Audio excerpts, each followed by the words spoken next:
dragi naši pretplatnici, dragi slučajni prolaznici koji možda jednog dana postanete pretplatnici. Ako se za to odlučite, sve vas srdačno pozdravljam i o ovome o čemu ću sada govoriti. Govorili smo već što se tiče onog 30-godišnjeg ciklusa i velikog novog početka. Znači Mars, Venera i Sunce su u Jarcu, kao što znate. I tijekom ove nedjelje, odnosno tijekom ovog tjedna od 6. do 9. januara, ove planete se povezuju kao da se povezuju jedan trokut, kao da se drže za ruke. I ovako posložene planete imaju jako, jako dobru energiju. I takvu energiju imali smo zapravo od negdje krajem decembra 1993. odnosno 1993. kako god želite, pa sve do januara 1994. I to je bio posljednji put da su se planeti okupili evo na ovakav način i u Jarcu i ponovo se resetirali. Znači, sada se i Sunce resetira i Mars se resetira. I Sunce je zapravo ognjište ovog kozmičkog resetiranja. Nalazimo se zaista u jednom vrlo, vrlo važnom razdoblju života i na kolektivnom, ali i na individualnom nivou. Mars i Venera znači nalaze se u svom 32-godišnjem sinodičkom ciklusu. I nebo je naravno u znaku Jarca i ono je cijelo osvjetljeno. Znači, ovo je jako, jako dobar period, odnosno ova nedjelja od 6. do 9. Imamo znači trostruku konjunkciju i imamo dva planeta znači koja se susreću sa Suncem u njegovu srcu. I primaju zapravo božanske upute za misiju jednog velikog resetiranja, odnosno jednog velikog, velikog preokreta koji nam predstoji. Kao resetiranje čovječanstva.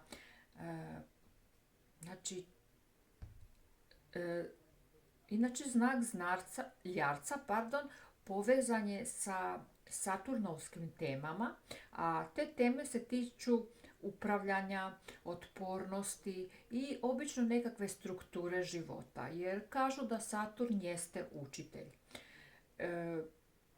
Zato će recimo ova godina biti nevjerovatna, a posebno ovaj januar, vjerujte, odnosno siječanj, kako god volite. I kako se ova resetiranja budu odvijala, nećete osjetiti odmah, osjećat ćete malo po malo. Evo ja osobno osjećam jednu jako, jako veliku nadu i jednu jako, jako dobru pozitivnu energiju trenutno. Već par dana, možda je jedno zadnjih 2-3. Zato su zaslužene još neke osobe, zaslužne i ti ovim putem ih pozdravljam i zahvaljujem se od sveg srca. I kao da dosežemo nekakav vrhunac i da ćemo nakon ovog vrhunca mi krenuti dalje, da ćemo biti sretni, da ćemo biti zadovoljniji i ostavit ćemo jednostavno prošlost iza nas. Znači, dragi moji, sve što vas je patilo konačno ostaje iza vas. Šta vam još imam reći? Krećemo dalje, krećemo naprijed. Završili smo Plutonov tranzit kroz Jarca, znači i nešto već možda jesmo ostavili iza sebe, možda neko još uvijek vuče neke repove, ali uglavnom i to će što treba završiti, ostaviti iza sebe, ako se treba završiti, ako nije dobro. I upravo smo ušli u element zraka, što znači Plutona u Vodoliji, odnosno Vodenjaku, a zajedno s konjunkcijom Saturna i Neptuna, koji su još uvijek u znaku Riba, doslovno napuštamo jedan tamni dio života i krećemo u novi početak, u jedan svjetliji period, bolji dio života. I sada ćemo pogledati šta kojem znaku donosi odnosno kojem podznaku donosi ova, kako bih rekla, konjunkcija, odnosno ovaj veliki restart. Pa idemo krenuti, naravno, dragi moji. Pa, dragi moji vodenjaci ili ti vodolije, dobro mi došli u još jedan, hajmo reći tarotskop, više je horoskop, ali hajmo reći tarotskop. Za vodenjake, sjetite se znak, podznak i mjesec u znaku vodenjaka, sjetite se vi ukoliko ste proživjeli, odnosno živjeli u 1994. i 1995. šta je bilo aktualno, šta se tada događalo. Iste teme bi se mogle provlačiti i ovaj puta. Za vodenjake se aktivira suptilna i iznimno snažna energija 12. kuće. 12. kuća je kuća duše, kuća karme i unutarnjih nekakvih proboja. Znači, ispitivat ćete se iznutra. Iako se izvana neće možda to puno vidjeti, iznutra se događa kod vas jedno veliko buđenje, drage moje vodolije, posebno na duhovnoj i emocionalnoj razini. Sad, mogući su novi izvori prihoda, drage vodolija, i to povezani s inostranstvom, odnosno inozemstvom, sa stranim tvrtkama, možda sa strancima ili online, da se preko, recimo, kompjutera, da radite za neku drugu firmu, odnosno digitalni rad, to sada zovu, ili rad iza scene. Znači, da vas se ne vidi, recimo da vi niste svaki dan na poslu, da se morate pojaviti tamo. Istovremeno dolazi, znači, do oslobađanja starih karmičkih tereta i starih obrazaca iz prošlosti. Nešto što nije valjalo, to će se, znači, završiti za vas, vodenjake, odnosno vodolije, kako god volite. Sad, Jupiter vam donosi jako snažno poboljšanje zdravlja i olakšava vam nekako prestanak loših navika, ukoliko ih naravno imate. Isto tako i ovisnosti. Možda previše jedete ili trebate držati dijetu ili možda pijete neka neumjerena pića. Ali ovaj puta će to biti lako, bez borbe, znači prirodno i jasno, jednostavno to ćete otpustiti. Sad, mnogi vodenjaci će jednostavno reći dosta je i prestati s nečim što nije valjalo. U ljubavi se može pojaviti osoba iz druge zemlje, spomenula sam vam strance, ili možda bude neke druge kulture, druge nacije. No, energija se aktivira jače nakon sredine februara. Znači, sada još neće biti to tako vidljivo u januaru i rekli smo da je od 6. do 9. januara nekako najsretniji tjedan uopće u 2026. godini. Mars i Venera zajedno mogu vam donijeti i promjenu doma, drage moje vodolije, znači da negdje dalje počnete živjeti ili se možda čak preselite u iduće 2 godine i negdje dalje stanujete.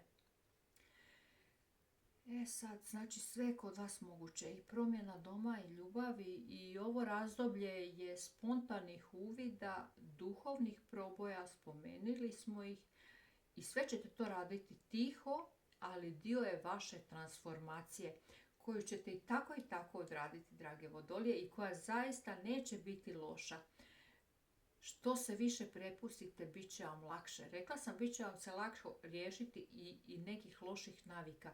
Znači, zaista će vam neke stvari ići od ruke, odnosno imate Plutona u vodoliji, Pluton znači kraj, i ponovo se podižete kao Feniks iz pepela. Zaista vam neće biti teško riješiti se nečega što vas je, recimo, ograničavalo. Bit će vam puno lakše nakon toga, samo da vam to spomenem, pa idemo vidjeti energiju vodolije, odnosno vodenjaka. Što vodenjacima stoji? Znak, podznak i mjesec. Moguća je promjena doma. Da kupite neki, da prodate neki dom i kupite neki drugi. Znači, zaista ono što smo rekli, što se događa gore, evo i nama u kartama se ovdje pokazuje. I to je uvijek tako.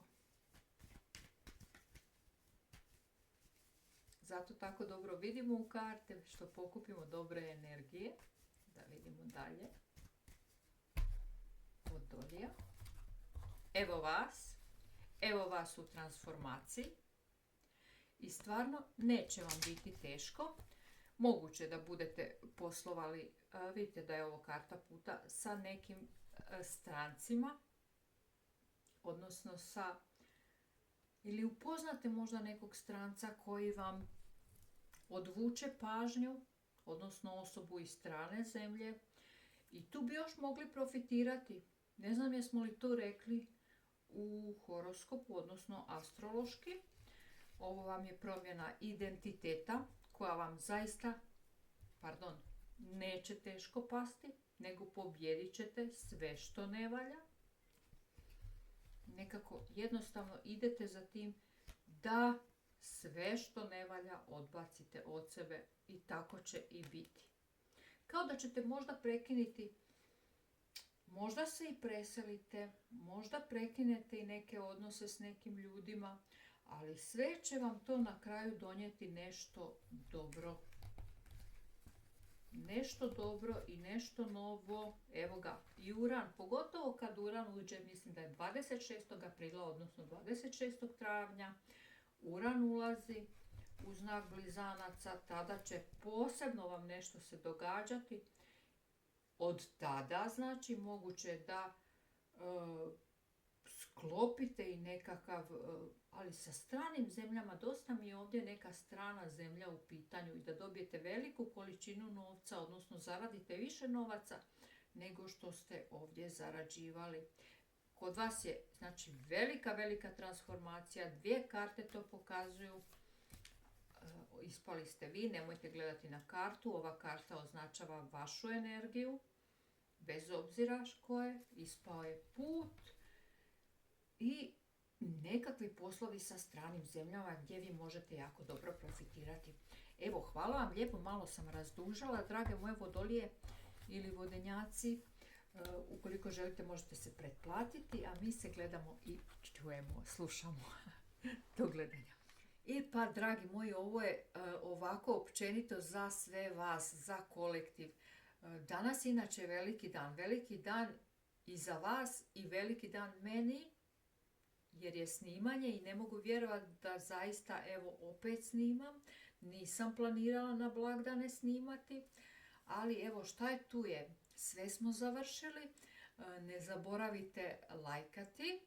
Ukoliko naravno želite, ne zaboravite se pretplatiti ili možda stisnuti zvonce kako biste dobijali obavijesti kada nešto novo objavimo.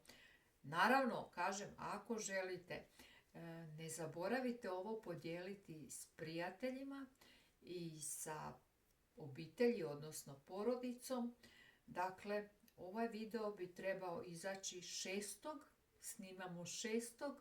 Veliki je blagdan, nisam htjela snimati, opet kažem, ili možda 7. januara, vidjet ćemo kada uspijemo sve obraditi, pošto 6. kažem snimamo. I želim vas podsjetiti samo od 6. do 9. januara jako dobri dani, najbolji, rekla bih, u januaru, pa možda i pa neću reći baš cijeloj godini, ali kako za kakoga, za sve su, kako za koga, za sve će biti znake dobri od 6. do 9. Jako dobri.